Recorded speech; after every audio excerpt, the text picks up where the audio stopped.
Hello, Tampa Bay fans. You're listening to The William Haynes Show, your online radio home for Tampa Bay sports talk and Rays postgame shows. Stay tuned throughout baseball season for live coverage after most Rays games with comprehensive coverage of all 162 games from April through October. Got something to say? We'd love to hear it. Give us a call, internationally toll-free. 877-566-1020 or send us a tweet at WHBC Official. Don't go anywhere. Tonight's program will be starting in just a couple of minutes.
HBC.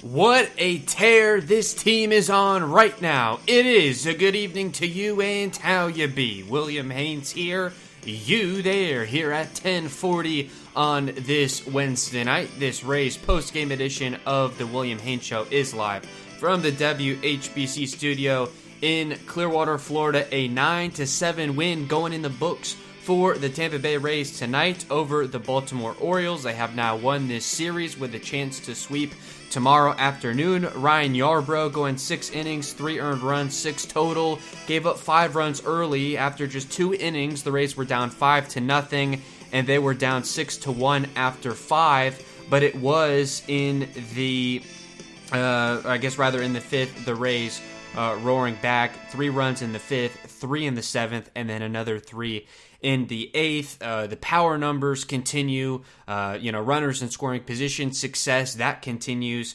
Randy Arozarena with a breakthrough night, 2 home runs, adding his 5th and 6th of the season, his 7th double of the year, and also robbed a home run out and left. Certainly he would be your MVP on the night. Kevin Kiermaier's first game back off the injured list gets his 4th double, and a little bit of an adventure as always out there in center and sliding into second base on that double. Again, like I said, first game off the injured list with the sprained wrist. Mike Brasso also adding his 4th home run of the year and continuing his success in his career against John Means, and that's likely why he was in the lineup tonight. And not to bury the lead, the Rays now have their longest winning streak of the season with 6. They are a season-high watermark 6 games over 500.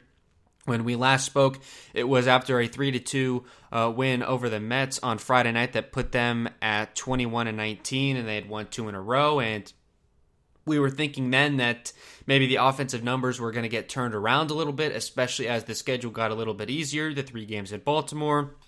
They've got Kansas City coming up, Texas, and then Baltimore, Seattle down the line. So as hard as the early goings of this season has been to watch, we knew that there was light at the end of the tunnel. They had played more teams with a winning record than anyone else in the first month of the season. I believe like 32 of their first 40 games or something like that was against teams above 500. So that's not going to be easy for anyone, let alone in kind of this unprecedented time going from 60 to 162, and the pitching trying to get settled in. And boy, have they been pretty good as of late. I know they gave up 6 runs last night and 7 tonight, but the Rays would not be where they are 6 games over 500. And at this point, where we stand right now, the Yankees, they won tonight, so they're going to stay in the mix. A no-hitter for Corey Kluber and all the no-hitters that's going on right now.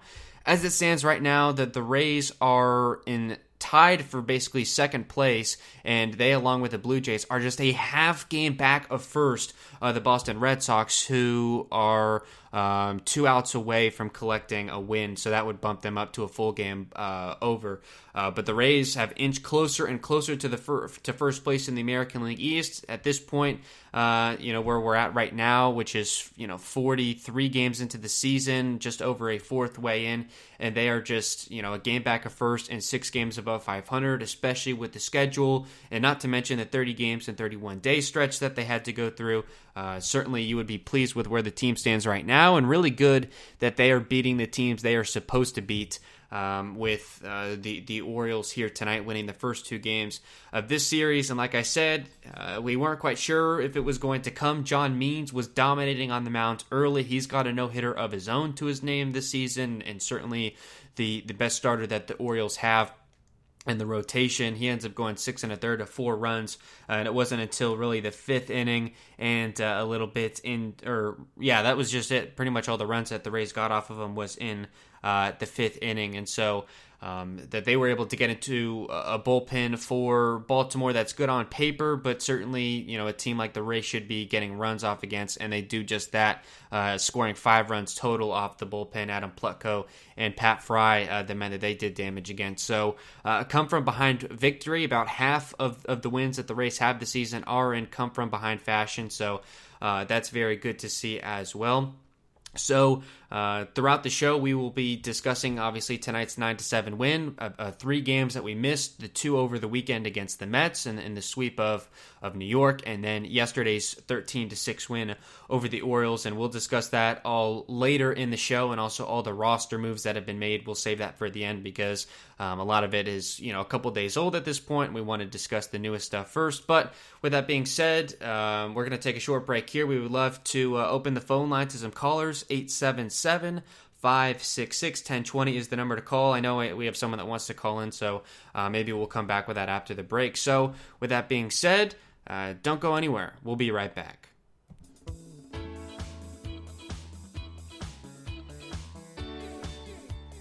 You're listening to the Rays postgame on the William Haynes Show. We're live most nights within 15 minutes of the final out to break down everything that happened in that day's game and take listener phone calls to get your thoughts.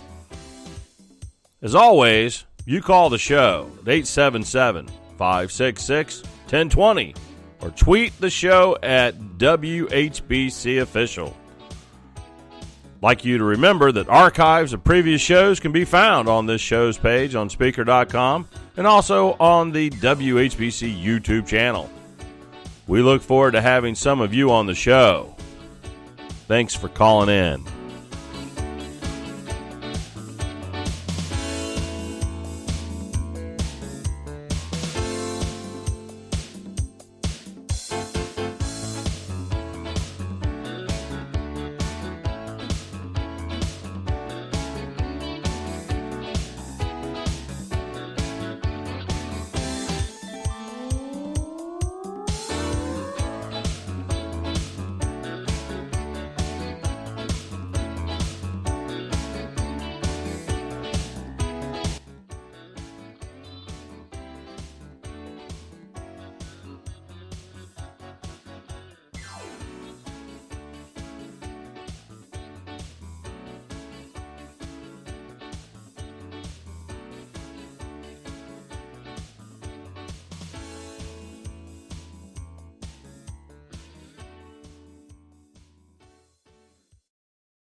HBC And at 10:47 rather, we return on the William Haynes Show, continuing our discussion of tonight's 9-7 win over the Orioles and all thing Rays baseball. And also would like you to know that you can call the show if you'd like to talk Rays at 877-566-1020. I believe we'll be getting a call within a minute or so, but continuing along with our discussion, the offense obviously doing what they need to do, and what a run really the offense has been on lately. You look at the 6-game winning streak: 9 runs, 3 runs, 12, 7, 13, 9, and the pitching has been pretty good over that stretch, but they certainly did need the offense to be at least pretty good over that stretch. But boy, they've been great, and that was, prior to that, they were getting shut out or scoring 1 or 2 runs every night. And so the fact that they've really exploded so quickly and it's been such a drastic change is really good. Hopefully they'll be able to sustain it. Mike Zunino is also a very interesting story going on right now. 2 for 5 tonight with another 4 runs knocked in.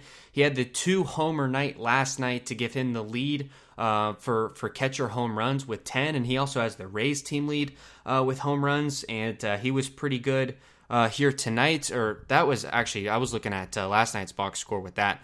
Tonight, Mike Zunino was actually 0 for 3 with a walk, but he's been a big part of what this offense has been able to do. Yandy Diaz getting his average back up, like I said, say for the postseason, you would say Randy Arozarena is on a very good stretch right now. And with that being said, we're going to go to the phones right now.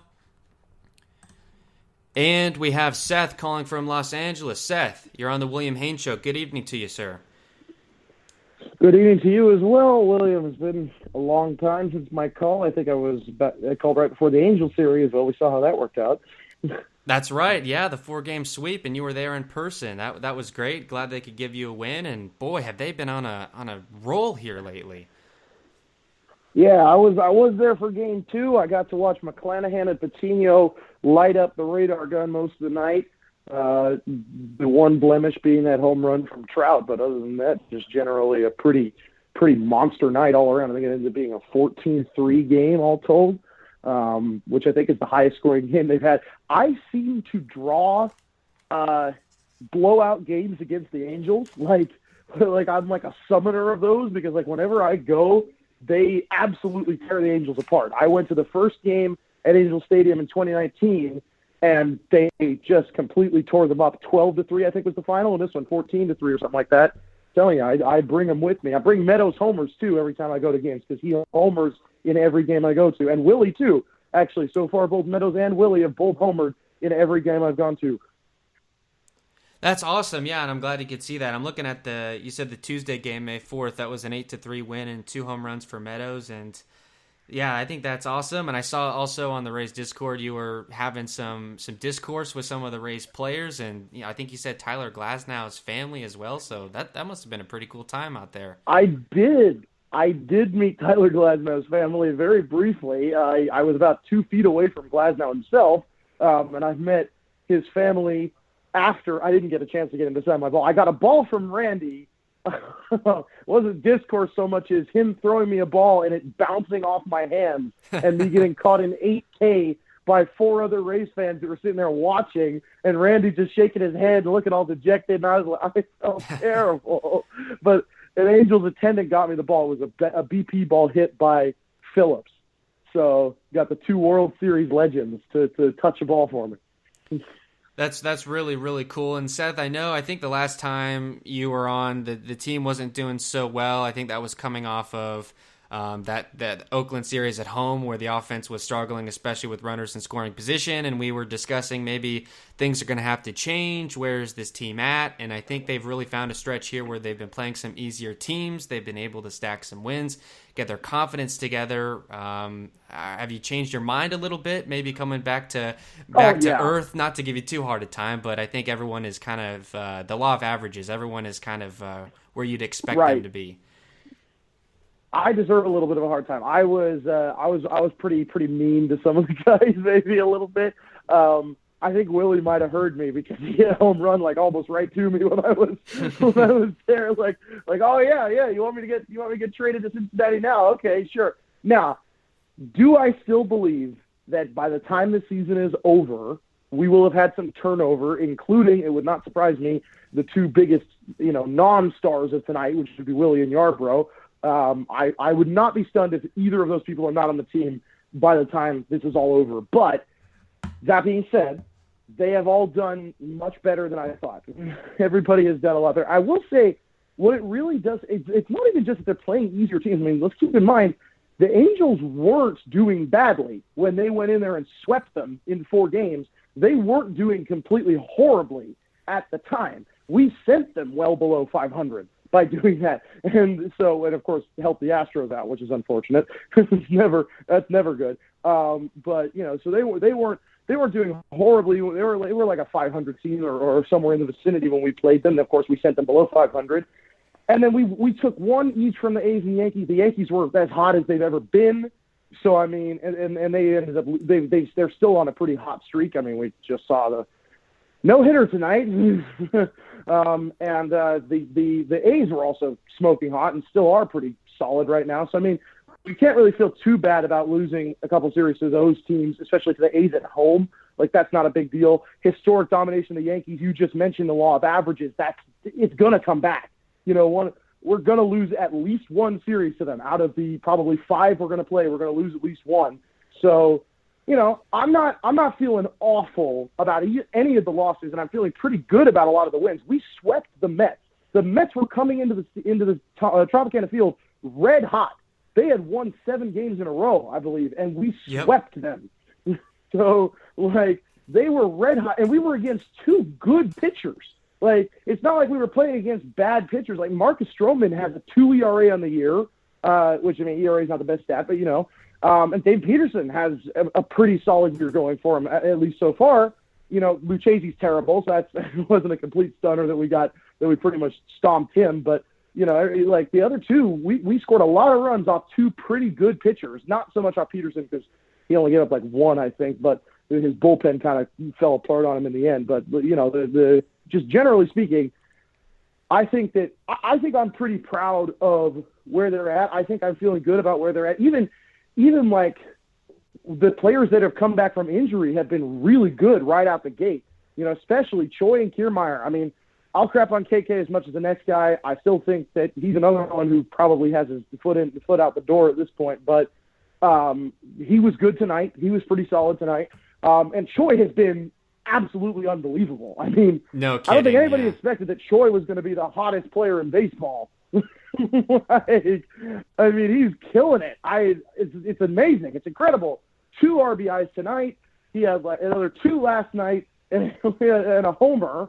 Today was his birthday. Hit two I think 2 singles, 2 RBI singles, one of which was a pinch hit RBI single. So, I mean, yeah, he is absolutely tearing it up. Came back off the injury list, went 3 for 4 the second he came back. I was talking to my dad.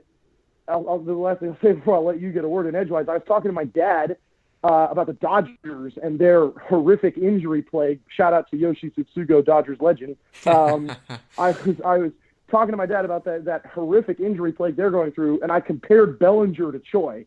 And he's like, oh, come on. You have to be joking. That's not even remotely similar. And I was like, okay, but hear me out. They're both everyday players, and they're pretty clutch, and they contribute well to the lineup. Bellinger's obviously MVP caliber. Choi is not. But they're, not having those guys in the lineup does hurt, maybe not an equal amount. And what do I know? Choi comes out and plays like an MVP player, plays like Cody Bellinger. So, maybe I was being a little bit prophetic. It really is so interesting with Choi because I know, since the beginning of the season, everyone is, all right, when's Choi coming up? When's he coming back? The Rays, they need him as soon as possible. And I was kind of toning it down and saying, I mean, this is just one guy. He's not going to fix, the entire lineup. And little do I know, in his first 3 games, he's hitting 600 and coming through in every possible situation that you could imagine. Obviously, it's not going to stay quite to this pace, but I think he is a really, really good piece and works really well with the lineup. Can work at bats at times, but something that we've been talking about is not afraid to swing at hittable pitches early in counts, which is something so many other guys on this team struggle to do. So he's got a lot of things that he does very well. And just a word I wanted to put in about something you had mentioned earlier. A lot of the Rays' offensive struggles early was coming off of their ability, or lack thereof, to score runs and get hits off of starting pitchers. And you were talking about Marcus Stroman, who was pitching spectacularly. The Rays got to him. And you look at, John Means tonight. Lately, the Rays have been doing a really good job at that. So, and J-Man Choi, I think, is a part of that as well. So I think, maybe some things are starting to congeal together here. It's looking pretty nice. It kind of seems like everything's coming together. I mean, even Mike Brasso, love him to death. I consider him a friend. I mean, I met him. He's a great, very great guy. I'm Brasso's bro on the Discord for a reason. But he has been in a horrific slump. And I had been saying for a while, I mean, I'm a Dodger fan. I saw what happened to Matt Beatty. Matt Beatty was in an equally bad slump, actually almost worse, hitting horrifically for pretty much the entire month of April. They sent him down, and he came back and is now hitting 300. So for a while, I had been saying, Brasso's got options. He's only been up 2 years. Might as well send him down, let him retool. Well, tonight, he goes and hits a home run. So maybe, just maybe, he's starting to figure it out. And he hit a home run that started the rally off of Means, which, I mean, I have to say, though, the dude absolutely crushes John Means. If there is anybody who's John Means' kryptonite, it's Mike Brasso. He's hit 4 home runs off him. He's 5 for 11 on the career. 4 of those hits are home runs. Like, the dude is absolutely mashing off of Means in particular. But hopefully maybe even he's gotten right. If he gets right, that's a piece in the lineup that's like just so invaluable. Having a utility player like him that's just mashing all the time is great.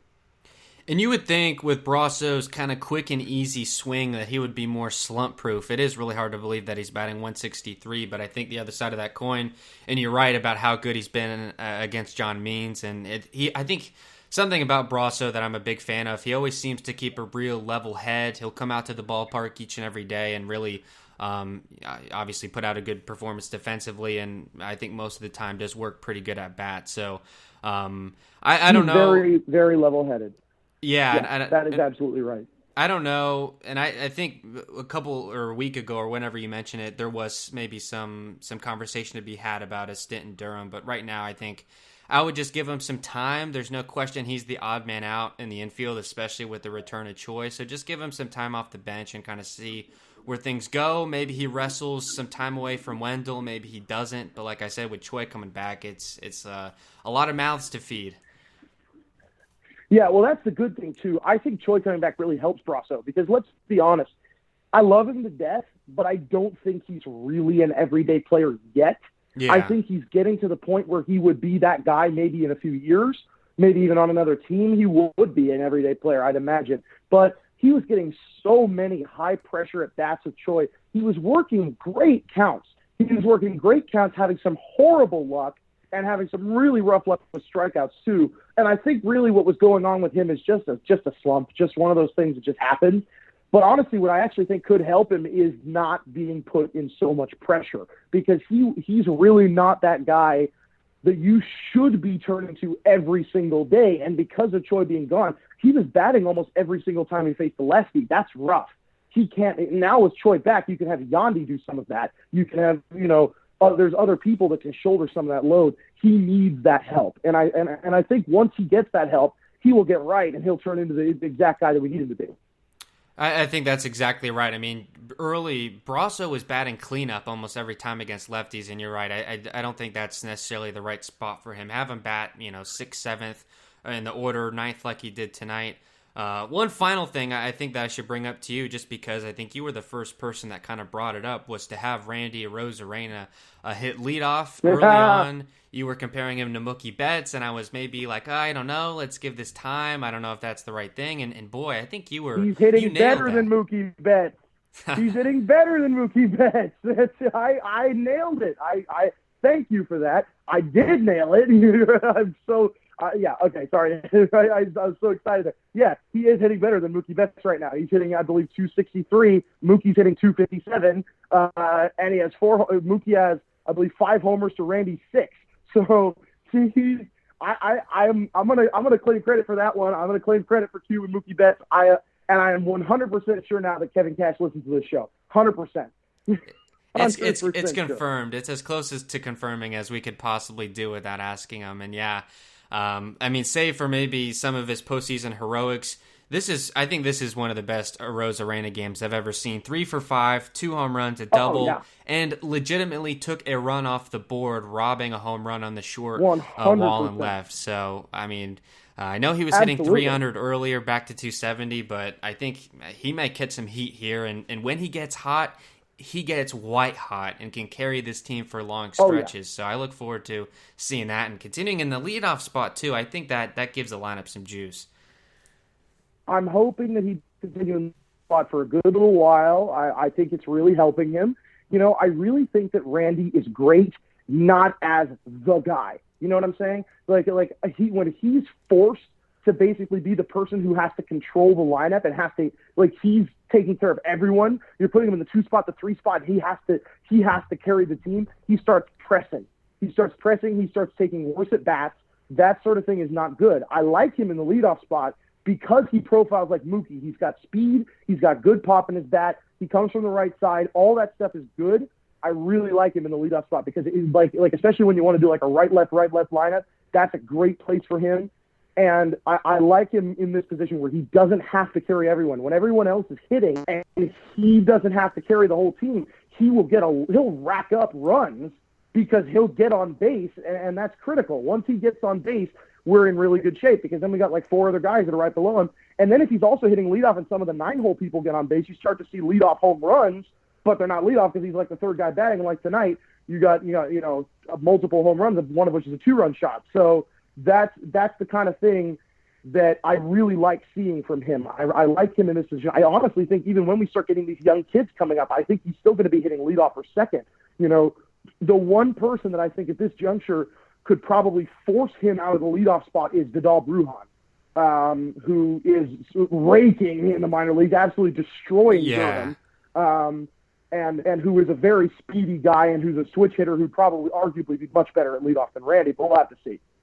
It's interesting to see how Kevin Cash's mentality and philosophy with the leadoff hitter has changed because over the last couple seasons, we've kind of seen that Austin Meadows or that Yandy Diaz archetype where basically he's just asking guys to see pitches, work difficult at bats, and I think right now, so far this season, the Rays leadoff hitters to start the game is batting 150, and then one game at home against the Oakland A's, he put Kevin Kiermaier in the leadoff spot, and on the very first pitch of the game, Kiermaier was a rocket double down the line, and that gave the team juice and turned things around, and I think Randy Arozarena is the same way. He may not work along at bat, foul off a bunch of balls, whatever, but if he gets a fastball that he thinks he can hit and he gets a hold of it, he's standing at second base, whatever, to start the game. I think that's going to be kind of the new philosophy. And like you said, I think Vidal Brujan could be a guy like that too. So I like that. It's very much the Mookie archetype. Yeah, it's very much the Mookie archetype. That's exactly what it is. Mookie is the same way. I've watched him now over a year on the Dodgers, and I've also watched him on the Red Sox prior to that. He's very similar. Mookie's the same kind of guy. Mookie will work counts. He absolutely will work counts. And I think Randy is capable of it. We got Ryan on the Discord who's a huge, Arozarena stan. He's been following it for years. He's pointed out that his walk rate used to be way higher. So I think that's another thing that's going to come to the law of averages. He's going to chill out in the strike zone, and that's going to in the batter's box. He's going to chill out a bit and stop swinging so much, and then you're going to start seeing his walk rate go up and his OBP go up. And when that happens, then you're really looking at a Mookie Betts type player. You're looking at a guy who's going to be hitting for average and power, and you're going to be looking at a guy who's getting on base. And when that happens, taking him out of the leadoff spot will be foolhardy. And as soon as that start happens, it would be foolish to take him out of the leadoff spot because you're looking at a Mookie type, you're looking at a Ronald Acuna type, and I don't want either of those guys. If they're on my team, I do not want them batting anywhere but leadoff. So I have the same position on Randy. If he starts becoming that way, I really think he needs to be batting leadoff, if not second. Pretty much every game, if that's what we start seeing from him. Yeah, absolutely. I agree with you, and as I said earlier, definitely big credit to you because you were way out in front of that and you called it. Seth, thank you so much for the call. As always, it was a fantastic one. Have a good night, and give us a call sometime soon. You as well. If I, at any point, catch any other Rays games, I'll do some more field corresponding. Sounds good, man. Have a good one. You too. All right, there we go. Seth in Los Angeles. Los Angeles. As always, a fantastic call. Seth, if you're still listening, thanks for taking the time. And where we're at right now, about half an hour into the program, we're going to take another short break. And when we return, get into the box score, the scorebook, everything with tonight's 9-7 win, catch up on the games we missed, all the roster transactions that were made. And if you're listening and you would like to call, share your thoughts, we would welcome that. Number to call, 877-566-1020. We'll be back. Don't go anywhere.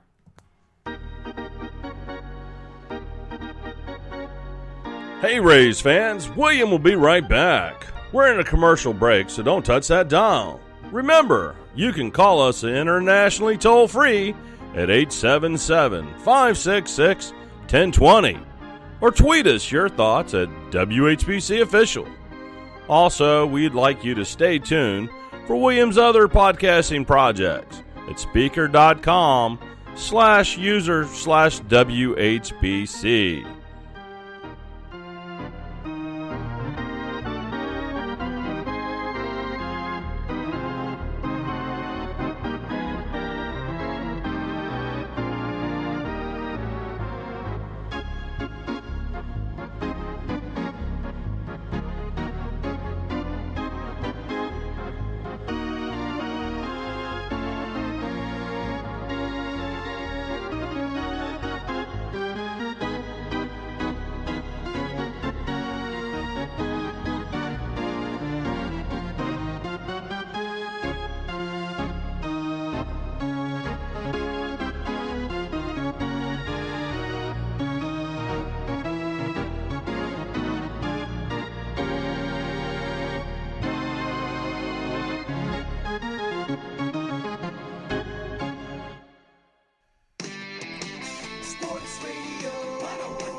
HBC.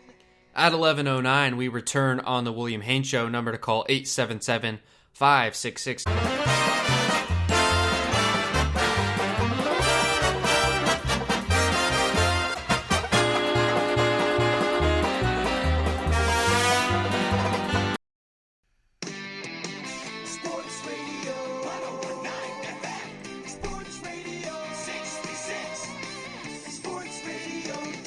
HBC. And at 11:12, we are back on the William Haynes Show. I'm not quite sure where we cut off. I saw something that we had kind of lost connection on Spreaker.com, so I guess we'll just rejoin where we were when we came back from break. Again, number to call, 877-566-1020, and I apologize for the technical difficulties. Hopefully we've still got some people with us.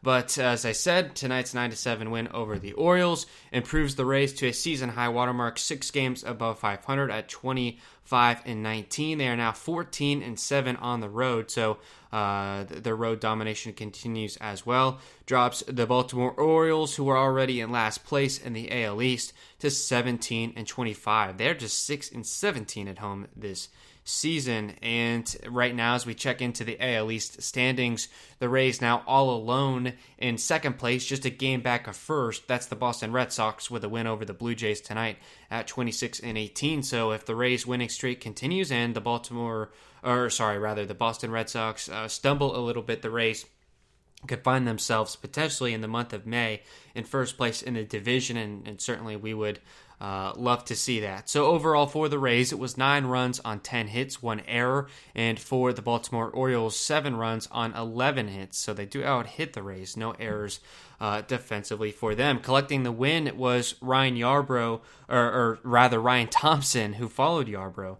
Thompson worked a scoreless inning in the 7th, and that allowed the Rays to claw their way back into the game. Pat Fry gets the loss, the Orioles reliever, and collecting his first save in the regular season since, I think, August or September of 2019. It's Pete Fairbanks with not a scoreless 9th inning. He does give up a run, and I believe he did bring the winning run to the plate in Michael Franco. So no, not the Franco you're probably thinking of talking Rays baseball. Michael Franco for the Orioles. And like I said, in the 9th, Baltimore had the tying run. I believe it was first base.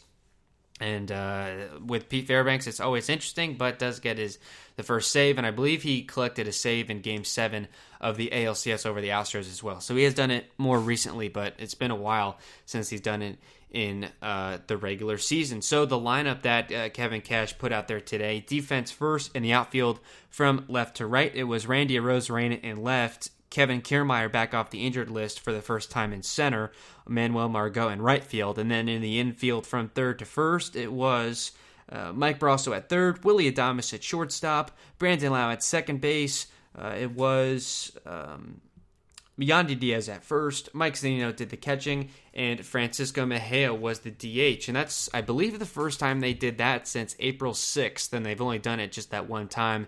And I'm talking about having Mike Zunino at catcher and Francisco Mejia as the DH. Those are the only two catchers that the Rays have on their 26-man. They just traded Kevin Smith to the Braves, so they are a little short. I mean, they've got Joe Odom and Durham.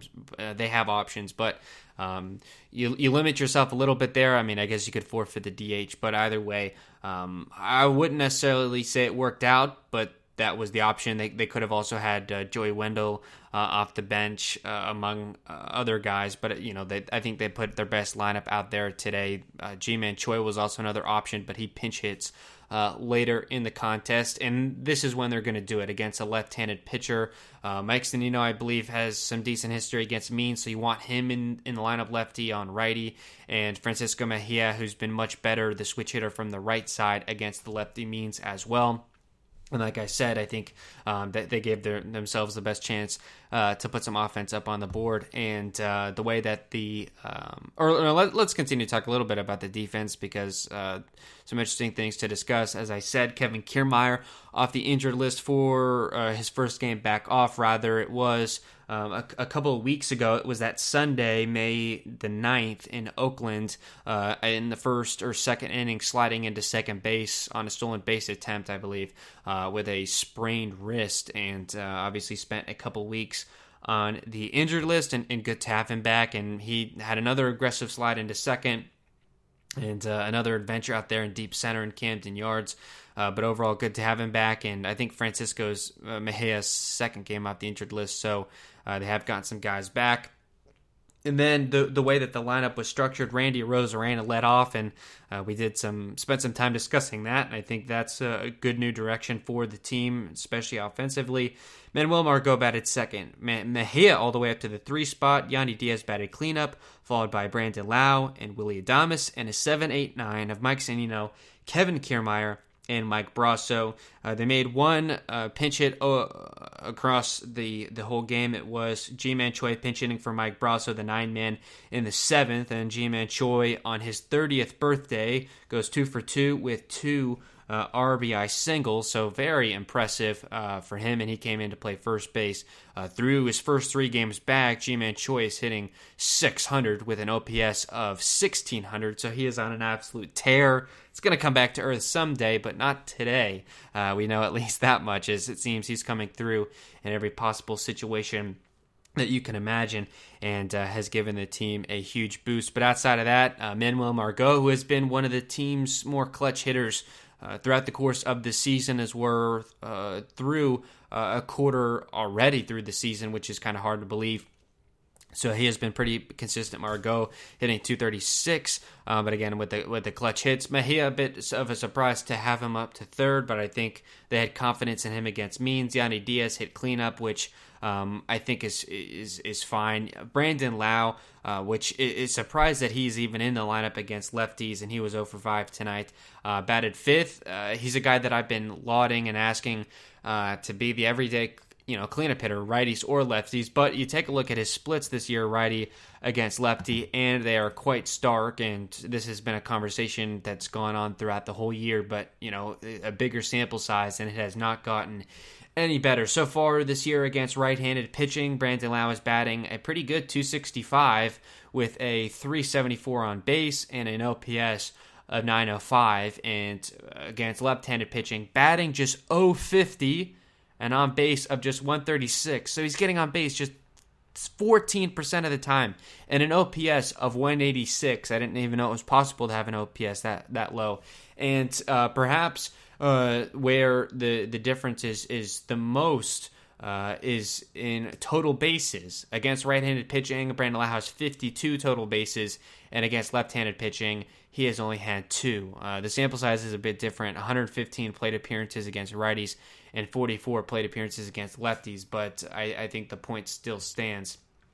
He has been horrible against left-handed pitching this year, and in his career overall since late 2018, a 266 average against righties and a 207 against lefties, and an OPS difference of about 150 points. So not the 700 points that they are right now different. So again, a surprise really where we stand now that he's even in the lineup at all against a left-handed pitcher. Specifically, I think one of the better lefty starters in all of Major League Baseball right now, John Means, one of the already 6 no-hitters thrown in Major League Baseball this year. The only other option, I suppose, with Brasso already in the lineup would be to have Joey Wendell, another lefty. So I think that was just, the decision made. We're going to have a lefty no matter what. So is it going to be Wendell or Brandon Lau? And they go to Brandon Lau. He's under the Mendoza line at 196 right now. So still some work to be done, but has been very hot and cold. And I think maybe I look at Brandon Lau, and I think he's had a decent start to the season. The numbers doesn't hold that up, but it seems like he has these really nice stretches for a handful of games where he looks like the MVP level player that we saw in 2020 in the regular season, and before he maybe got injured in his rookie year in 2019. Maybe not an MVP campaign, but a AL Rookie of the Year campaign, certainly. So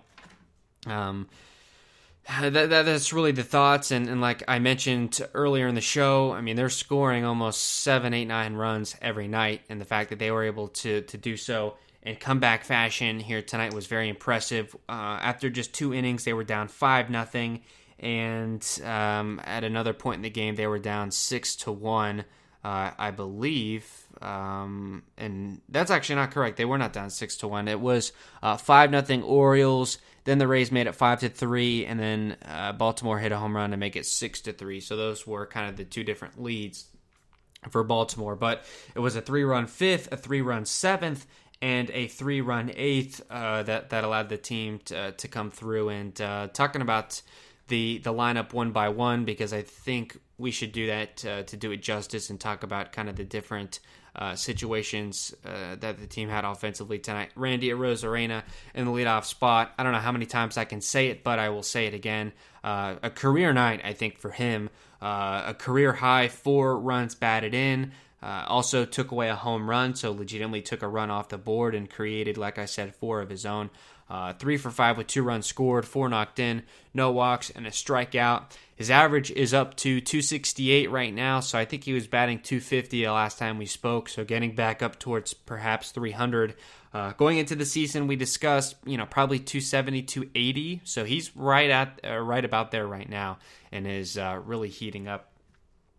In his to lead off the game, he flew out to left to start, and the first 7 hitters were retired against Means, so it looked like maybe he was going to flirt with a no-hit bid potentially tonight, and boy, did that end in a hurry. In the 3rd inning, with a man on and 2 outs, he struck out against Means, and then, again, the 3rd time through, that's what we talk about against John Means. It was following a Mike Brasso home run, so bases empty. He goes back-to-back with home runs. I believe the first time the Rays have done that this season, if I'm not mistaken. I think maybe they did it in Oakland, though. But it was 416 feet to center, got a good pitch to hit. Let's take a look at what pitch that was, and he's hitting really all kinds of pitches right now, and it was on a 1-2 count. It was a fastball kind of up and in. So a pitch that he's chased a lot. It wasn't really in the corner of the zone, but was in that quadrant, I guess you would say. But any pitch kind of up in the zone, but not, like I said, at the corners, he's going to do some damage to that, and has really been hunting fastballs all year. Finally got one to get a hold of, so that was run created number 1. Then in the 7th inning, went out of the park again, a 2-run shot. in the 7th inning, and at that point, that made it 6-6. So that tied the game. So that was, late in the late stages, they were down 2. So to get that 2-run homer was pretty big, and that was with Ji-Man Choi standing at first base as well. So, without a home run, who knows if they're able to tie it and where the game goes from there.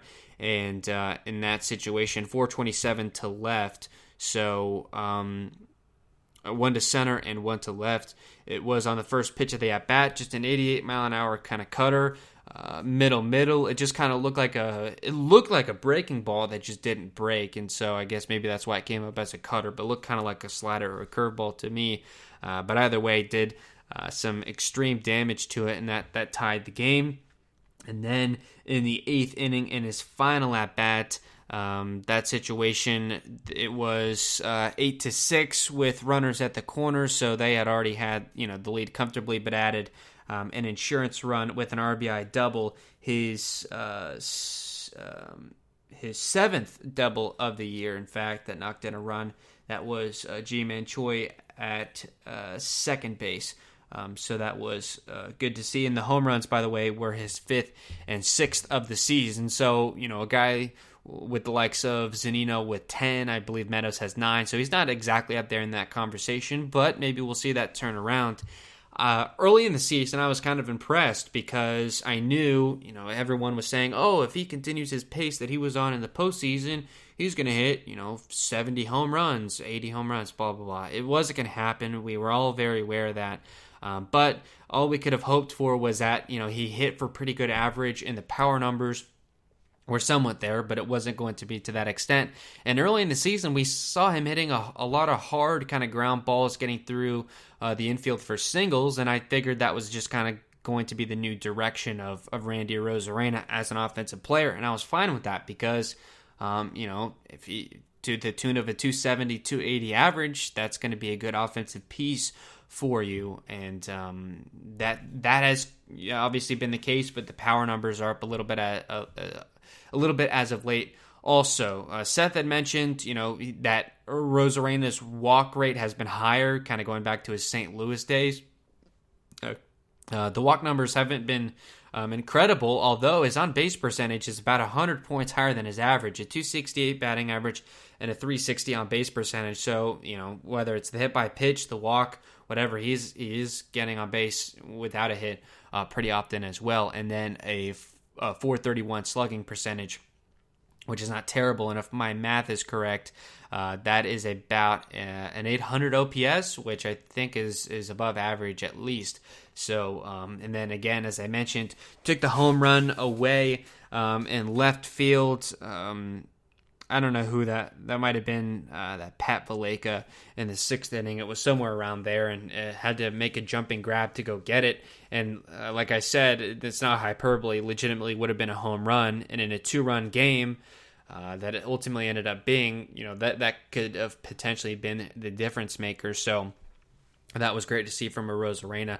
Batting second in the order, Manuel Margot. Tonight, Manny was 1 for 5, no runs scored, no runs batted in, no walks, 1 strikeout. An average that's down to 236, an on-base of 270. So he's not walking a ton. And an average that's not great, but has been there with the clutch hit typically.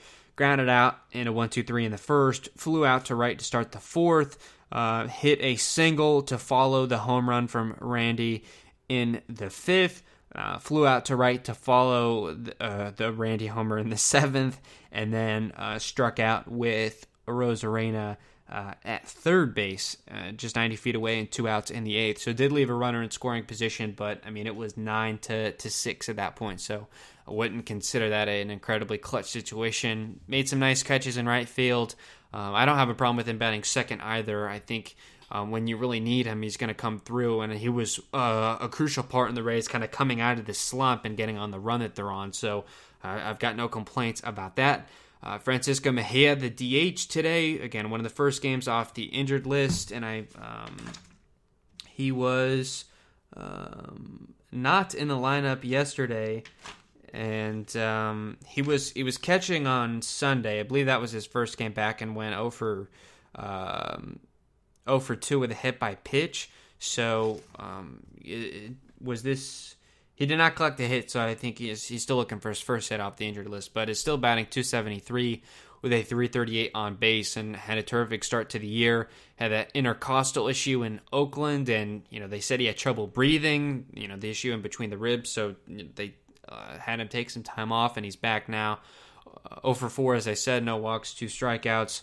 Flew out to center field in a 1-2-3 in the first. Struck out with bases clear and 1 out in the fourth. A soft liner to the shortstop with a runner at first and 2 outs in the fifth. Got hit by a pitch with 2 outs, bases empty in the seventh, kind of on the back foot. It's happened to him a lot already this season. Why does he get hit by so many pitches? It's hard to say. Maybe he just demands that kind of pitch down and in. I don't know. And then struck out to start the ninth inning. So maybe just looking for him to find some rhythm. Didn't have a rehab appearance or anything. So they're kind of just having him do that, I guess you could say, at the big league level. And coming off a rib injury like that, I don't know. Maybe if he's in pain, kind of swinging the bat. So, take it easy on him for sure. He'll find a rhythm here shortly, and he always seems to work really good at bats, and I think he's going to be a terrific on base guy. I think you'll find him on first base more times than not. So I look forward to seeing him kind of come on strong in the coming days. Yandy Diaz batted cleanup today. Started at first base, moved over to third later, played good defensively. 1 for 5, no walks, a strikeout, an average that's down to .275, and on base a .401. So, as I was just talking about guys who get on first base more times than not, Yandy Diaz has been the pinnacle of that, and I think more people are catching on to his incredible batting eye and giving him the credit that he deserves in that regard. I don't love him batting cleanup. He did have a home run in his career against John Means, righty-lefty. I understand all those things. But, he's just a guy that's going to get on first. He's not really, he has gotten the ball in the air, still looking for his first home run since August of 2020, which is hard to believe the further we get into the season.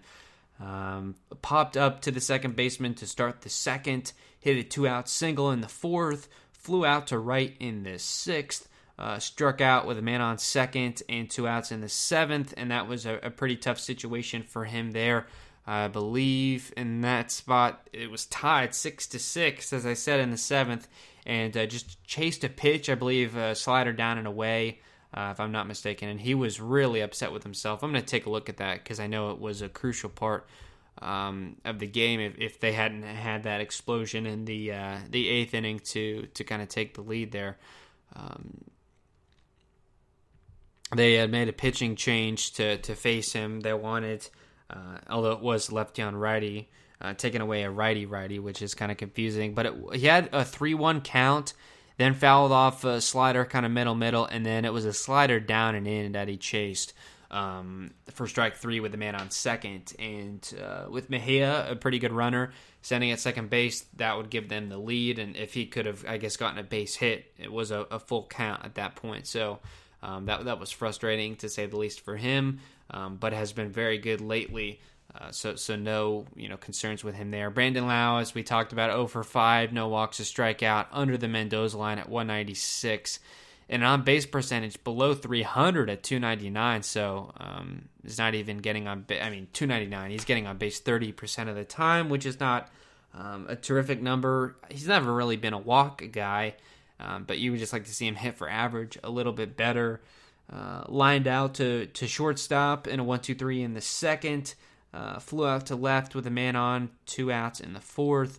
Grounded out in a 1-2-3 in the sixth. Struck out to start the eighth, and grounded out in a 1-2-3 in the ninth. So never was coming up in big situations where they needed him to come through. But either way, he's trying to get a hit every time he comes up, and was 0 for 5 in that regard. So the struggles against lefties absolutely do continue. Batting in the sixth spot, it was Willy Adames. Willie 0 for 3 with a run scored, 1 walk, and 1 strikeout, also under the Mendoza line at 197, and on base even worse than Lau at 254. So maybe we're not talking about enough about Adames' struggles at the plate. Did have an error defensively, but did make the final out. There seemed to be an issue with his calf, so as Mark Tompkins said on Twitter, probably expect him to have the day off tomorrow afternoon. That was probably coming anyway, so that don't be surprised when you see him. But I don't think we're seeing an injured list stint or anything along those lines. Flew out to left in a 1-2-3 in the second, popped up to start the fifth, struck out looking in the sixth in a 1-2-3, and then worked a 1-out walk in the eighth in a tie game. So in probably the biggest moment that he came up to the plate, he came through. So in a night where you go for three, that's a bright side to take away. Mike Zunino, coming off that 2-homer game a day ago, goes 0 for 3 with a run scored as well. 1 walk and 3 strikeouts, batting .211, .290 on base, and a slugging percentage that's the highest, I think, of anyone on the team, save for like Choi, at .567, and that's mainly because of the home runs, obviously.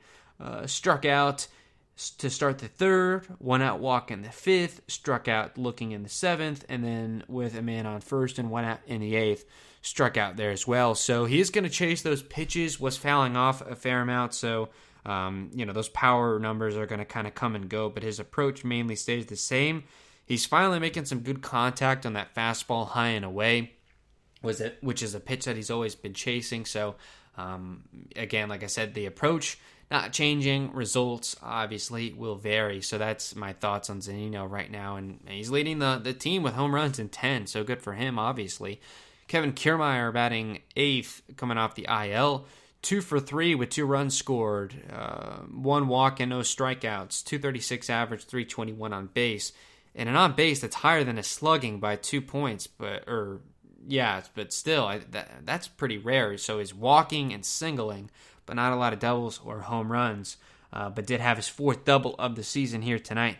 A 1-out single in the third, flew out to left with a man on, and 1 out in the fifth. A 1-out double came across the score in the seventh for where they were coming back.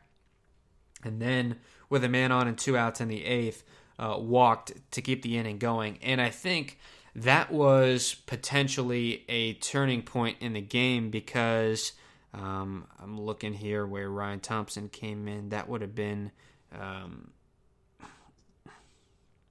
the 7th inning. So in the bottom of the 7th, Kevin Kiermaier, there was a ball hit off the bat of Austin Haynes that went, deep into center field, Camden Yards. Most other parks probably would have been a home run, but Kevin Kiermaier had a chance at an over-the-shoulder catch and just misplayed it. It wasn't hit off the wall, but it was close.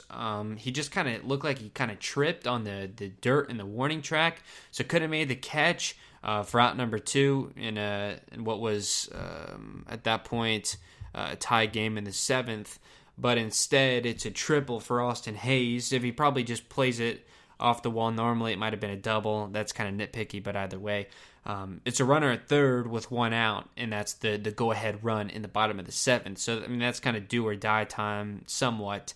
And then Ryan Thompson was able to pitch around it, striking out Mancini and Severino on fastballs, which I think we'll talk about that in a little bit, kind of the change in Ryan Thompson's approach. So that was a big moment. And then Kiermaier with a chance to redeem himself in the top of the 8th. So the very next half frame, Willie Adames working the 1-out walk in the 8th. Zunino struck out for out number 2, and then up comes Kiermaier and works a 10-pitch at bat. Terrific.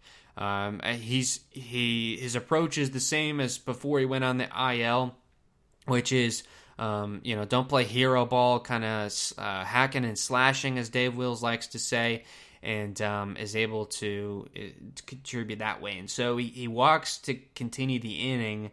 And then that allows Ji-Man Choi to come up and hit an RBI single, and he's playing out of his mind right now. So that was a big moment for Kiermaier and kind of redeeming himself in that way. Not that he missed a play, but something that he could have had, but then did come through offensively. And that's kind of going to be an unsung play, but it made a big difference because with 2 outs, Ji-Man Choi does not come up in that inning with man on base, if not for Kiermaier's walk, in the 10-pitch at bat. So wanted to give him credit for that, and that was his day. And outside of that, didn't really have any plays come to him in center field.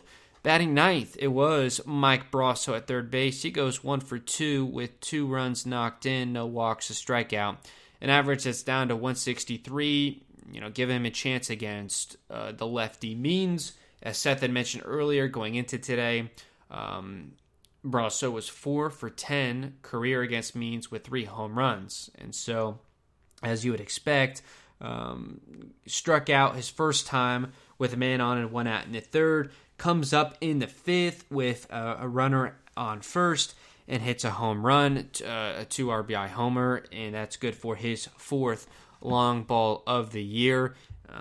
That pitch that he got to hit, it was kind of a changeup high and away. He's been chasing the fastballs high and away all season. He can't lay off of the pitch, so Means just took some velo off of it, and Brasso was able to tee off, so that was really good to see.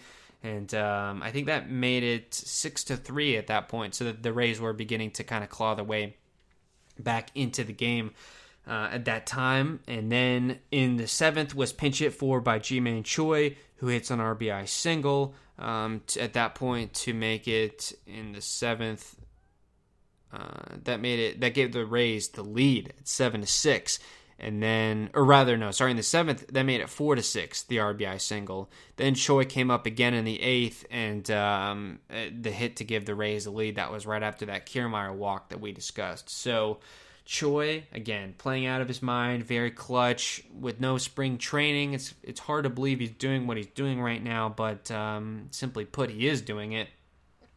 And we're all along for the ride, and it's fun to watch right now. So, that was the lineup today, and then talking about, or let's finish on the lineup.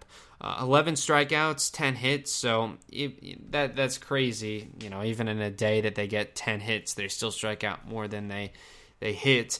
They went 3 for 5 with runners in scoring position, lead 5, only walked 3 times, but again, 9 runs, absolutely nothing to complain about. And now, talking about the pitching, and if this game went the way that we thought it was, which was going to be a blowout Baltimore win after the smackdown for the Rays yesterday, was going to be why do the Rays continue to have Ryan Yarbrough start games outright when it's clear he's so much better behind an opener? I think his ERA is almost like a full 2 lower out of the bullpen than as a starter. I think he's over a 5 ERA starting games, and the record bears that out as well. With the bullpen taxed yesterday because of Patino only giving them 3 1/3. I mean, he had an inning or 2 of Kittredge, 2 of McHugh, Cody Reed, Ryan, who went on the IL, Ryan Thompson, and Jeffrey Spring. So the bullpen was taxed, to say the least. And so you want to lean on the starter a little bit, and like Ryan Yarbrough did a couple weeks ago at home against Houston, even if he gives up runs early, the outcomes with his at-bats happen so early in counts that even giving up 5 or 6 runs, his pitch count is still so low, so he can just get you innings, and that was what they were hoping for at the very least today, and it was that way to an extent. Gives up a run in the first, a solo home run for Trey Mancini, and then in the second inning, things get a little bit hairy. Freddie Galvis hits a home run to start the inning, and then proceeds to load the bases. There was an error to Adames that could have ended the inning, so that's why he only gave up 3 earned runs and 6 total, and that would have been out number 2 instead. 4 more hitters came up in the inning, including a walk and a bases clearing double for Trey Mancini. So that was unfortunate to say the least, and again, that made it 5-0. So that was just kind of frustrating to watch, and again, why they continued to start him outright. I can't exactly put my finger on what the issue is. I think Brian Anderson of Bally Sports Sun volunteered that hitters nowadays, they can only do so much prep work, everyday players.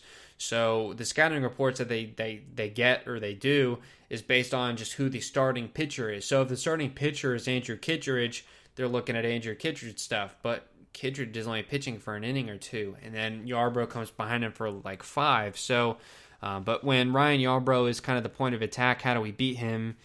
He loves the cutter, the slider. He was not working into hitters today like when he's having success.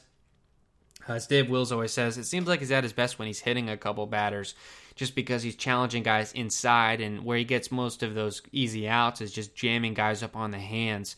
But instead kind of working away or kind of middle part of the plate at, 70, 80 miles an hour, depending on what pitch it is. Guys are going to tee off on that. And a pretty diverse lineup. They've got lefties, switch hitters, but mostly righties today against Yarbrough. And to the tune of 7 hits across 6 innings, they were, teeing off on him and struggling. But credit to Yarbrough, as he always does, is able to kind of settle down and get through some more innings. Faced the minimum in the third, allowed just a walk in the fourth. He did give up a home run in the fifth, a solo shot, and then a 1-2-3 in the sixth. So was getting some easier outs there as the game went on. 27 batters faced, 17 of the 27 first pitch strikes, 84 total pitches thrown, 59 strikes, and an ERA right now at 4.24. So still having a pretty good season. Does get a no decision today. But if not for the offense, we would have been talking about a completely different script here today. Out of the bullpen was Ryan Thompson. He collects the win. He's now 3-2. And as I said, gave up the 1-out triple, and then the 2 strikeouts to Mancini, who was 3 for 3 with 2 home runs and a double, and then struck out Pedro Severino, who was 1 for 3 as well. Kind of working away. It was interesting to Trey Mancini. It looked like they were just going to pitch around him, all sliders away, and then all of a sudden you saw him going down and in with the fastball at 94. And Ryan Thompson, a guy that we've seen throw a lot more fastballs as of late and kind of coming under, not quite submarine, but kind of underhanded. It's just a hard pitch to read out of the hand, and guys usually take that pitch or they struggle to make good contact off of it. And so starting to get some strikeouts out of that pitch. All 3 of his outs were via strikeouts. So in a tie game in the 7th, a runner at third and 1 out, and holds them scoreless. We know he's very good with inherited base runners, has not been so good with base runners, of his own, but certainly came through there and deserved the win, absolutely.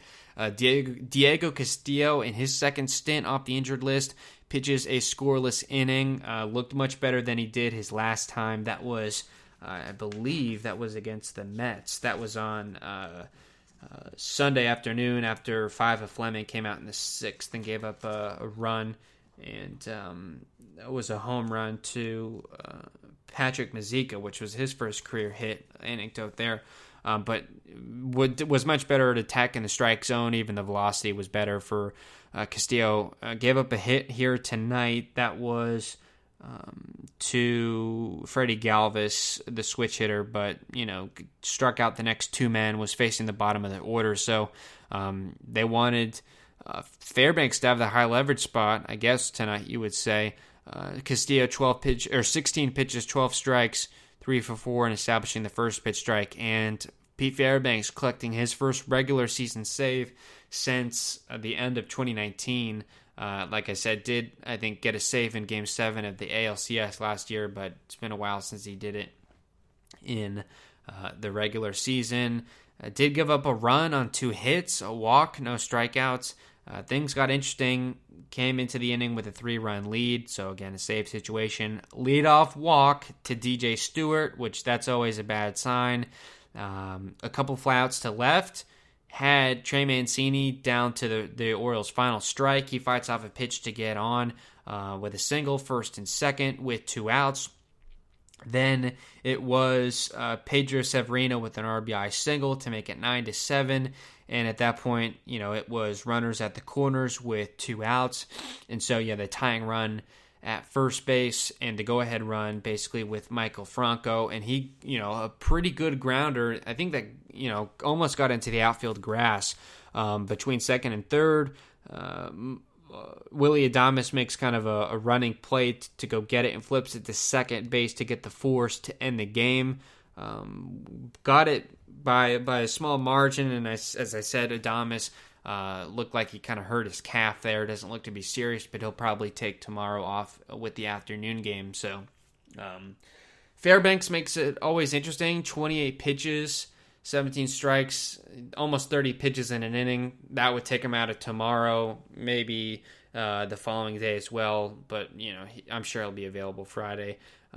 6 batters faced, 3 first pitch strikes out of the 6, so not great there either. And the leadoff walk, I think, really kind of set the stage for a tumultuous inning, but thankfully he was able to work around it, and a 9-7 Rays win, and that basically covers all the bases, so to speak. So what we're going to do right now, we're going to take another break. When we return, we'll discuss the 3 games that we missed and all the roster transactions that have been made as of late, preview tomorrow's game, and then get you up on out of here. So at 11:50, the number to call 877-566-1020. We'll be back in a minute. Don't go anywhere.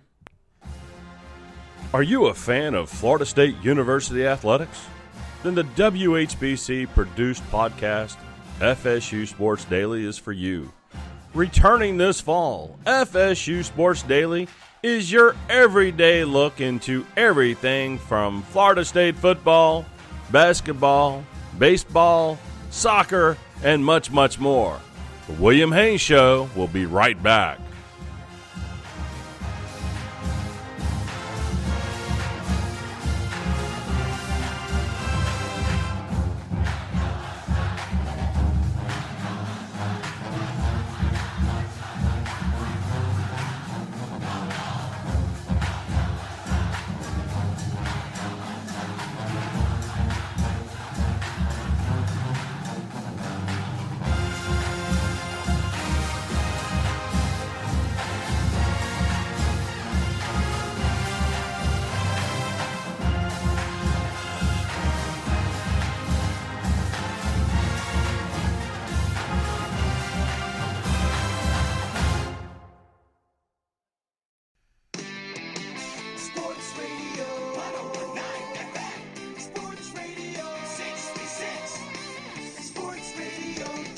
HBC.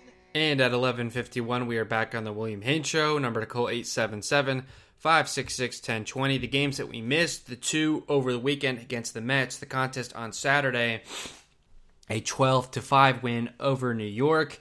Again, another offensive explosion. There was total 7 extra base hits, all doubles. So the fact that they did that and no home runs was pretty surprising.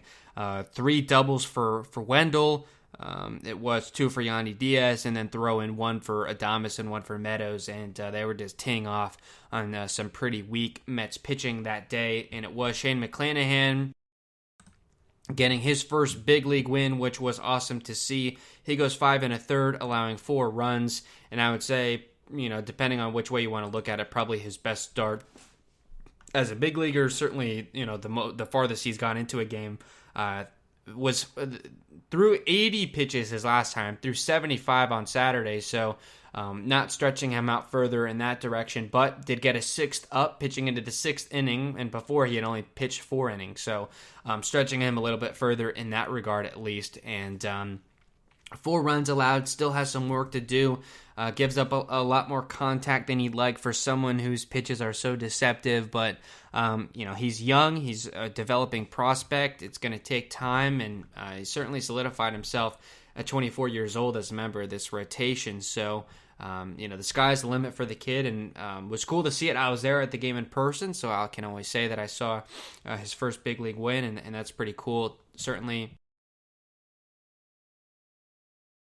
And then the bullpen locking it down as well. Kittredge getting 5 outs, and then Jeffrey Springs and Cody Reed pitching innings. Springs did give up a run, but 12-5. It didn't really matter. Interesting enough in that game, the Mets did take an early lead. After 3 innings, they were at 4-1, and then the Rays had a 5-run 4th to take the lead, and they never looked back. I mean, it was 6-4 Rays after 4. The Mets hit a home run in the 8th to make it 6-5, and then they scored another 6 in the 8th to put the game away. So they responded well. Again, all those extra base hits. The Mets went opener. Drew Smith 2 innings for Lucchesi, who only went an inning and 2/3. So got more of a bullpen day than anything else. But they were 6 pitchers. 5 of them the Rays scored runs against, including 3 off of Familia, 3 off of Burns, They were having success off everyone. 4 against kind of the main man, Joey Lucchesi. So that was good to see, and I think that was kind of where, they had scored, 9 runs a couple of days prior, but I think this is where things really got off the ground and going. Then in the Sunday contest, another win and capped a 3-game sweep of the Mets. I want to say the first time they've ever done that, if I'm not mistaken. And it was against Marcus Stroman, who was fantastic going into this game. They got 5 runs off of him in 6 innings, and it even looked worse than that, if you can even imagine, giving him his 4th loss of the season. The Rays win 7-1. Josh Fleming gets the win. He starts outright. He's now 3-1. 5 innings scoreless. Only allowed 1 base runner, 1 hit, also an error. He was facing the minimum. If not for the error, he would have faced the minimum through 5 because he gave up a single to start the game and then got a double play after that. So the error charge to Joey Wendell in the 3rd was the only thing keeping him from, facing the minimum. Not a perfect game or no hit bid, obviously. Only threw 53 pitches, so it looked like he was on an inning on a pitch limit. He could have probably went complete game if he wanted to, but the Rays were not interested in doing that. They had the off day the next day to work with, so they wanted to get the bullpen some work. After that, Diego Castillo, his first game off the IL with the groin tightness, I believe, or the quad issue, whatever it was. He gave up a run. It was a home run to Patrick McKenzie, which was his first big league hit. And his stuff didn't look super sharp, but got through it. And then all innings scoreless from Thompson, McHugh, and Cody Reed. So the bullpen did their part. And for the offense, scoring 2 in the 4th, 2 in the 5th, a run in the 6th, and 2 in the 8th. And a lot more homers. It was Ji-Man Choi, his season debut, and then immediately got a hit, a 2-out single in the first inning. He batted 3rd that day, surprisingly, and started at first base as well, and looked pretty good there as well. Got another hit, a single in the 4th, a double play ball in the 5th, and then an RBI double, his first double of the year in the 8th inning. So went 3 for 4 in his first game back, and I think we were all a bit concerned. We weren't even sure when he was going to come back at all. So that he did that, and he's been so successful so far. That's a fantastic sight. And then the home runs, Margot's 4th of the year, Adames' 5th, and Lau's 7th. So the power numbers continue and spreading the wealth, certainly right now. And it was again off some Mets pitching that was not so good.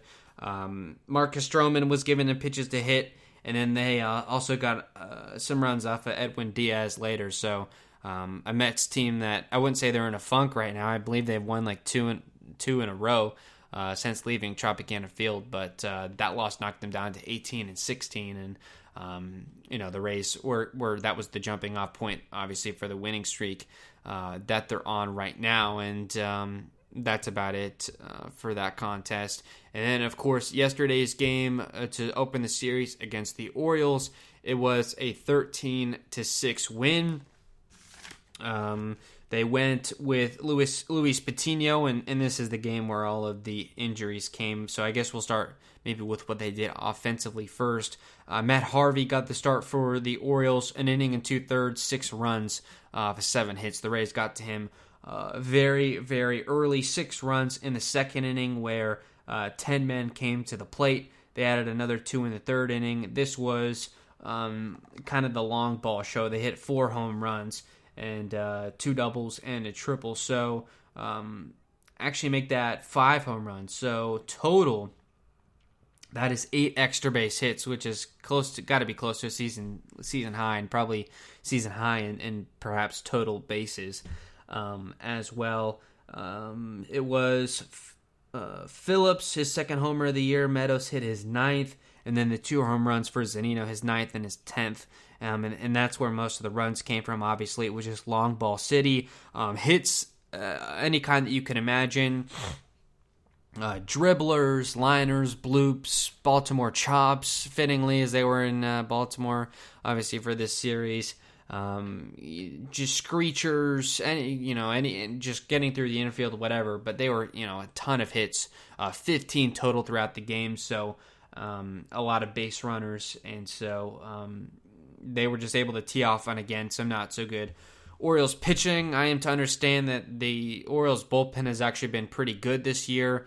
Statistically, a lot of guys with an ERA of 2 or lower, but, the guys at the Rays at least should be teeing off on, and yesterday they certainly did so. And then on the pitching side, Luis Patino getting the start, and his highest pitch count of the year, only went 3 1/3, 4 runs allowed on 6 hits, 2 walks, 6 strikeouts. But for Patino, he threw 82 pitches, which was a pretty big jump from 65 his last time out, so about a 20-pitch jump up. And before, they were only increasing him kind of 10 pitches at a time. He ended up with a middle finger injury on his throwing hand that Kevin Cash attributed to, throwing the off-speed pitches. And so I think they're hoping that he's just going to miss the 10 days. So that's basically just a turn through the rotation. So he'll just miss the start. I don't know if he'll, throw 65 pitches or what the expectation is going to be. I don't think missing just 10 days missing one start is not going to kind of hit the reset button. But any kind of finger issue on the throwing hand is not good. It's not an elbow or a shoulder, but, you got to be able to grip the baseball. Cody Reed obviously understands that. So Patino, he's going to be out for a little while. And that also meant that they had to go to the bullpen. They're rested, but they did have to use a lot of guys. Kittredge, 4-0, got the win, inning and 2/3. 2 scoreless from Colin McHugh, and boy, is he on a roll right now. Went on the IL with a back strain a few weeks ago when they were in New York. That would have actually been in mid-April. And he had been bad prior to then. It seemed like he just needed some time off to kind of regroup. His breaking pitches have a lot of break to them, and they're very deceptive, getting a lot of swing and miss. So McHugh is a very interesting piece out of the bullpen. They could stretch him out to start, or they can continue to get an inning or two out of him from the bullpen, and they've had a lot of success doing so. Cody Reed getting a couple of outs, but then walked 2 and certainly lost his control, and we found out that it's officially being listed as left pinky weakness, and that was an issue that Cody Reed had going back to his Rays debut in 2020. I think it was only his second appearance or so that happened.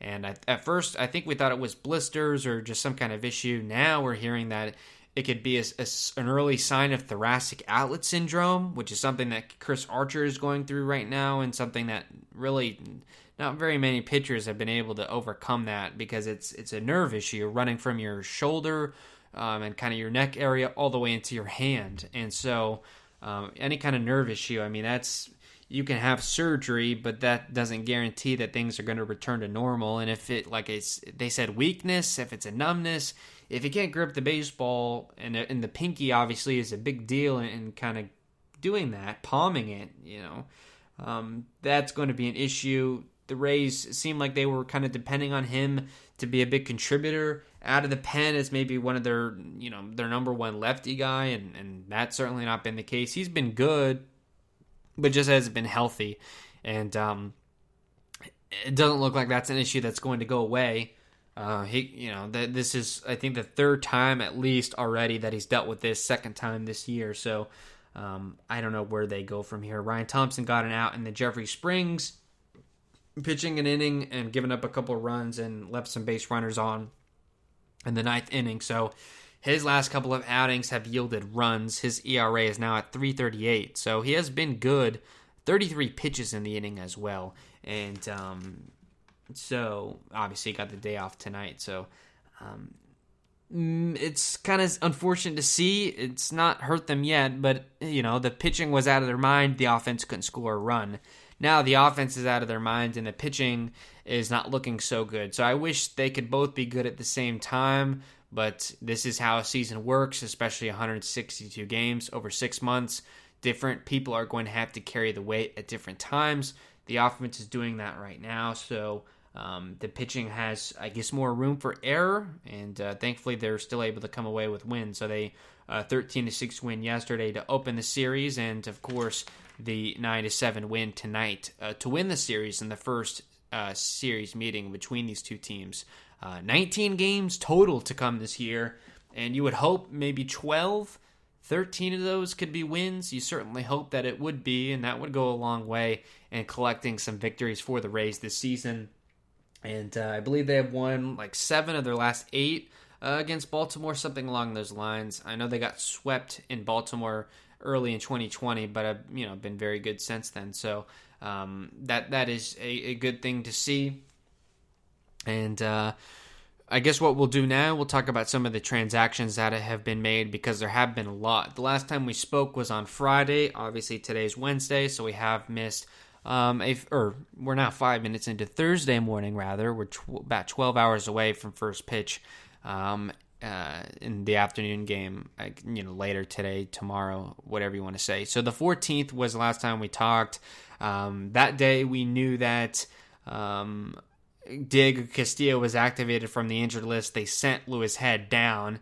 Since then, the next day, Yoshi Tsutsugo, who had been designated for assignment, we thought maybe he would accept an assignment to AAA Durham, but I guess did not, or they weren't going to really bother with that.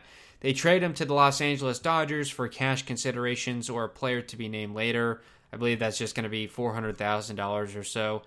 The Rays are on the hook for the $5 million basically that he was owed this year, and the Dodgers will pay kind of the rest, I suppose, however you want to say that.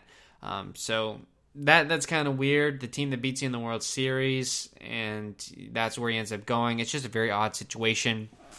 And his first 2 games for LA, he's been in left field, which is something that he has not done at all this year.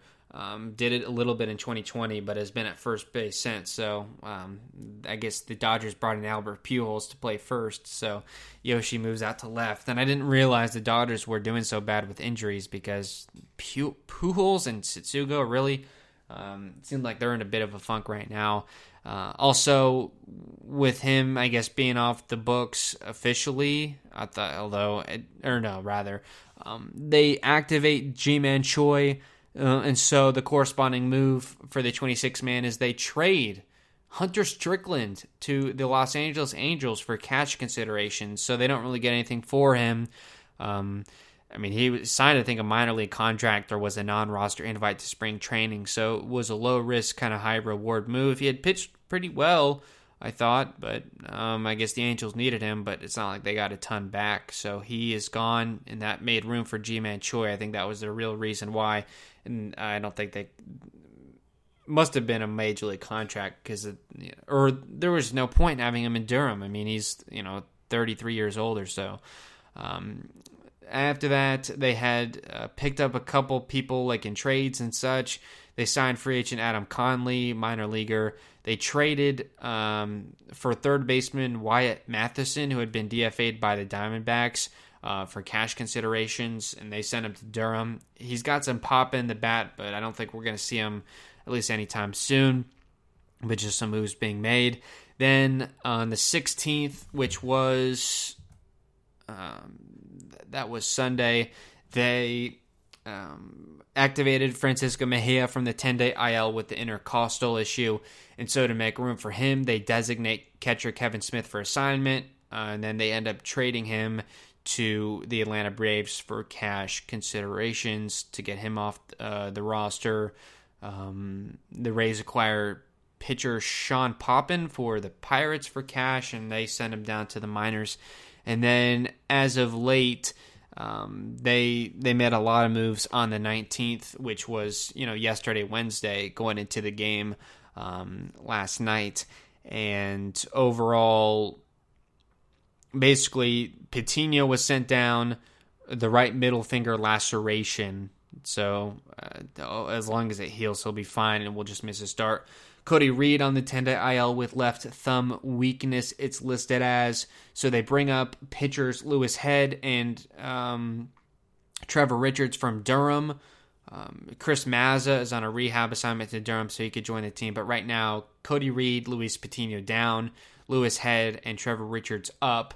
They also activate Kevin Kiermaier from the 10-day IL, and the corresponding move is to option down third baseman Kevin Padlow. So a lot of moves being made. That's the recap of all that. I'm sure you're aware of everything that happened, but that's in a nutshell, that's what went down. So what we're going to do now, we have a couple of games to preview. We will not be on the air tomorrow. It's an afternoon game, and I'll be going to work right as the game wraps, so we won't be able to do a post-game show. And then it looks like on Friday, the Rays have an evening game in Dunedin against the Blue Jays, so we'll be on the air after that game to talk about those two contests. So tomorrow's game, it's listed at 12:35, so like I said, just about 12 hours from now. It'll be Rich Hill, the lefty, going up against Dean Kramer, the righty. Rich Hill, the 41-year-old lefty, is 2-1 on the year with a .426 earned run average, facing Baltimore for the first time this year. His last time out, the best start of the season, 6 2/3 shutout against the New York Yankees. 3 hits, 3 walks, 9 strikeouts, 104 pitches. They were just letting him go. Previous to that, season high 93 pitches. So, I mean, he's stretched out. He can go. A lefty like this, I don't know that he, but it's hard to say. I mean, it was 6 innings scoreless the start prior to that. So, Dig Mountain is on a roll right now. Would like to see that continue, especially on an afternoon game where the bullpen is a bit taxed right now. You use Thompson, Castillo, Fairbanks, so the A bullpen is a little bit dry, although you did get some reinforcements. So let's say, Rich Hill, for realistic purposes, let's say he ends up going 6 innings, or let's say he goes 5. You get 1 for Lewis Head that gets you through 6, and then out of the bullpen, maybe Kittredge to get you through the 7th, and then maybe Colin McHugh for the 8th, and then maybe Jeffrey Springs or someone in the 9th, although, Thompson, Castillo, Fairbanks could go on a back-to-back. Thompson pitched in 2 straight games, and then the other 2 guys would just be on a back-to-back. So they've got options, but like I said, typically, 12 hours later, you don't want to do that too much, or, so they'll have to be careful, and maybe if they'll let Hill go a little bit deeper into the game because of that. And going up against them will be Dean Kramer. He's a relief pitcher. The 25-year-old right-hander is 0-3 on the year with a .581 earned run average. He actually is a starter. I don't know why he's listed as a reliever. His last time out went 5 innings against the Yankees, 2 runs on 5 hits, no walks, 4 strikeouts. And then the start before that against the Red Sox, 5 innings, 3 runs, 6 innings, 1 run against the Mariners, is facing the Rays for the first time this year. So there's certainly other chances. I mean, 0-3 with an ERA of about 6, and he is a righty as well. So expect the lefties maybe to tee off of him. Lau, Wendell, Kiermaier, Meadows should all be in the order. G-Man Choi as well, unless they want to be kind of extra careful with him, which they may well be. But, someone's got to play, and then everyone else will be the same unless they want to filter days off, which I don't know exactly how that worked out. I mean, Randy, Margot, Brasso, all those guys will be available. You would assume Wendell to get, or rather Adames to get the day off. So maybe they go Yandy at third, Wendell at shortstop, Lau at second, G-Man Choi at first, and then, they'll go Randy in left, maybe Kiermaier in center, Brett Phillips in right, and then, Mejia probably to catch, and you go from there. Or maybe they go Meadows in left, Kiermaier in center, Phillips in right for the all-lefty outfield. That's probably how I would do it. And then the day after, Friday evening, ESPN's got it listed at 7:37 in Dunedin. The schedule magnet that the Rays gave out has it at 6:37, so I don't know when the game is going to be. The Blue Jays at 23-17 as of right now. They're obviously pretty good right there with the Rays. They have not decided a pitcher, but for the Rays, it will be Tyler Glasnow in his 10th start of the year. The 27-year-old right-hander is 4-2 on the year with a 235 earned run average. His last time out against the New York Mets went 8 innings strong of 2 runs, 105 pitches. So, could go, 6 or 7 innings. Again, he's been terrific this year. And his last time against the Blue Jays, 6 innings, 5 runs on 5 hits, 2 walks, 10 strikeouts. Did give up the home run. I think it was a 3-run shot early, and then did kind of settle down from there. But as long as he can get through the first inning, he's terrific. That's pretty much the only thing that's held him up. So we'll be on the air Friday night following that game, so that'll be good to see. Hopefully they're able to get the win tomorrow and continue the streak. It's at 6 right now. They're, I think, 6 games above 500 as well, which is absolutely terrific. Thanks to everyone for tuning into the show, our listeners that catch us on the Rays Reddit page, the Rays Discord server. If you'd like to make sure you get the show right when we go live, follow us on Twitter at WHBCOfficial. The link goes straight there when we're live. Also, follow us on Spreaker.com where you're listening to the show. Thank you for Seth for taking some time to call in. Again, anyone else listening, will be on the air Friday night after the game. Look forward to you then. Hopefully, we'll be talking some more Rays wins. As always, we'll talk to you then.